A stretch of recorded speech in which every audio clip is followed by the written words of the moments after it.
yu am njëriñ yooyu mu daa waxe ba tey saa wax suñu Mbàkke Buso ne ko Mbàkke Buso yaa ngi nii tomb ab tomb ci digg bi ne ko Mbàkke Buso yow mii nit yaa ngi nii daana ko wax lu bari waaye bis suñu Mbàkke dafaa ni mu ne ko Mbàkke Buso yow mii nit yaa ngi nii mboolem li nga bëgg ñu bëggal la ko mu di la jariñ te du la lor mi ngi nii sa wetu ndeyjoor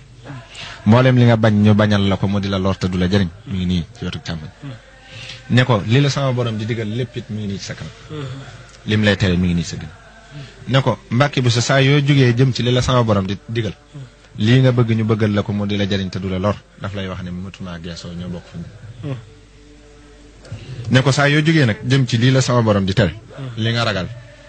bañ ko ñu bañal la ko mu di la lor te du la jariñ danaan la mutuma daw ñoo bokk fu kon nañu sax ci ndigal am na beneen yoon mu wax suñ Mbàkke Buso ba tey ne ko Mbàkke Buso de jullit yi buñ saxoon ci juróom-ñeent yi danañ mucc àddina mucc alaaxira juróom-ñeent yi yan nañu ragal yàlla ragal ko ragal yàlla ragal ku ragalul yàlla bàyyi lu bon bàyyi fu bon bàyyi ku bon luñ xamul buñ ko wax luñ mënul buñ ko def luñ moomul maandu ca